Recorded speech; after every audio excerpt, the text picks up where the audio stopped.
السلام عليكم ولا السوداو إن شاء الله تعالى ما تحين قاعدتنا عشكي شنادين وكبرنيني لغة جافا سكريبت ما أنتي وحين بردنا هدوء اللي يدمو لوبس وحين كل قاعدتنا لوبس إلا سدح تابس فور لوب واي لوب لوب أنت أوجد جلين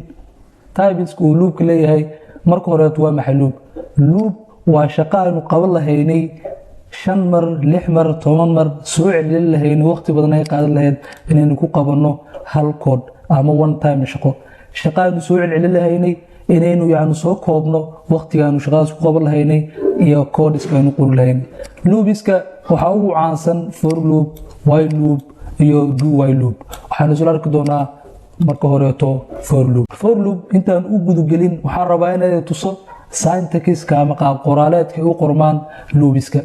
سأوجد بمشان وحكوسو قلاسي سدح نوع وليه لوبسكا يا قاب قرالاتكودا كانوا كواد وفور لوب مرك هوريتو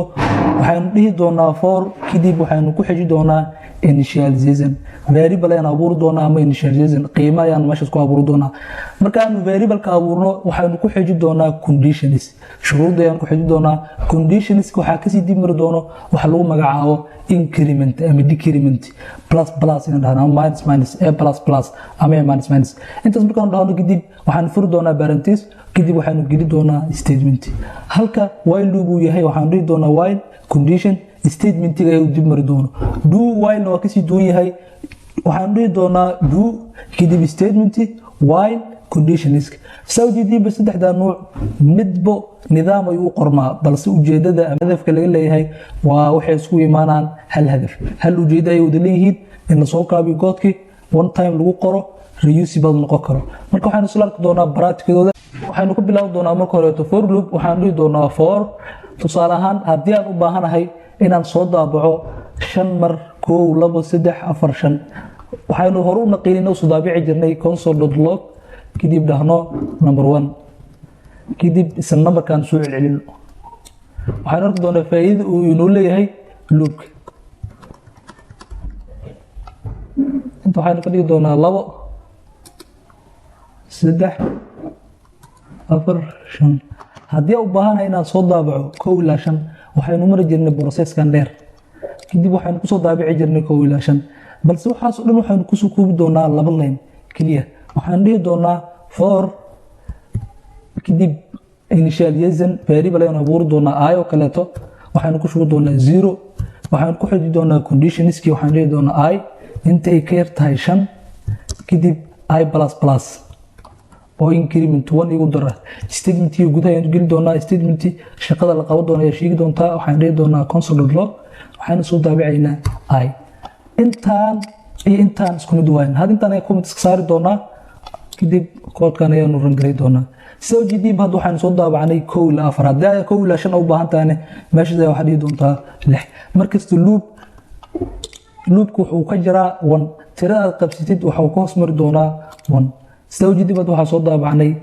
1 ama 0 ilaa 5 processki hore u naqiinay iyo processkan farqiga u dhaxeeya ujeedna kaliya hal hadaf ayaa la kala leeyahay balse muhiimaddu waxay tahay koodka inaanu soo yareyno waqtigaanu yareyno timekii inaga bixi lahayna sidoo kale tanaanu beeqaabin waxaynu gudageli doonaa while loop while asigana waa isku wada ujeedo balse waxay u kala duwan yihiin syntax while waxaan dhihi doonaa marka hore variable ayaan abuuri doonaa let variable-ka waxu baxsan doonaa x oo kaleeto 0 ayaan ku shubi doonaa kadib waxaan dhihi doonaa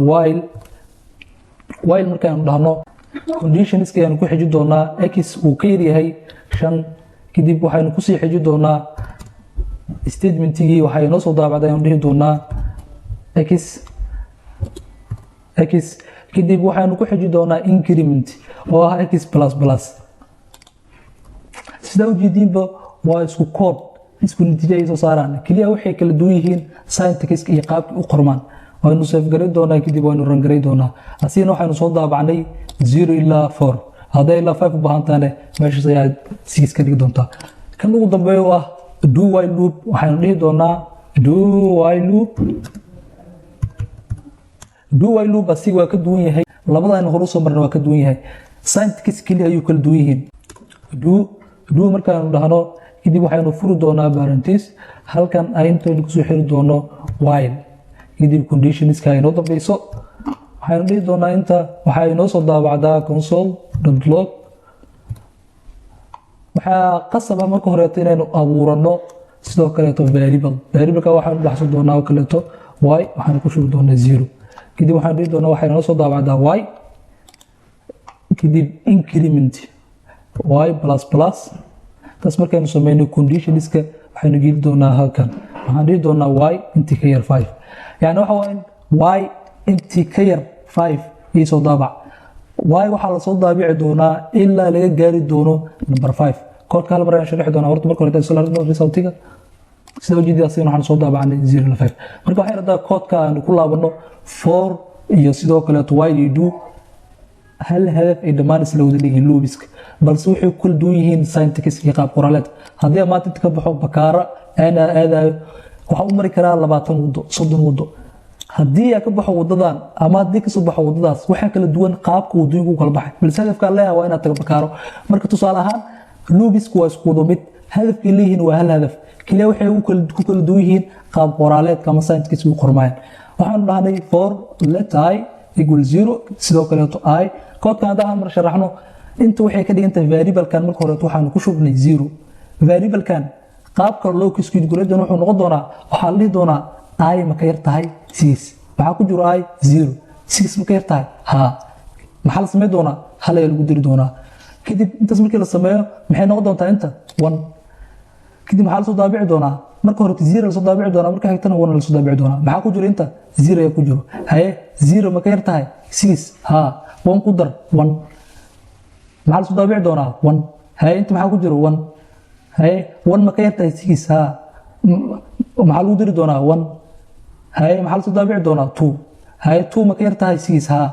ilaa 6 laga gaarin taas ayaa lagu dhamaystiri doonaa dhammaan loobiska qaybkan waa isku mid kaliya waxaad fahantaa loobiska qaybtan in loo yaqaano initialization ina qiimo la abuurto ama variable la abuurto halka qaybtan dhax ay tahay conditions shuruud inaan ku xirno loopkan I++ directly waa increment waxa jiri karo I minus hadda meesha 1 ku dardhino waxa la dhihi karaa minus waa 1 ka jar plus no 1 qaybtan dhaxdana waa statement ama shaqada inuu fuli lahay markii koodkan la gareeyo waa inuu soo daabac marka waxa filayaa inaan si fiican isku fahanay haddii wax mugdigaaga jiro muuqaalka dib u laabo practicada baday maxaa yeelay waxa jirto raah ingiriis u dhayso more practice makes perfect waxaad ku celcelid waqti gelid waxaad heli doontaa resultigeedu oo togan fadlan haddii aad nagu cusub tahay nagu soo biiro channel subscribe leh saxaabtaada u share garay aad ku maasada daawashada muuqaalkan wassalaamu calaykum ورحمة الله وبركاته.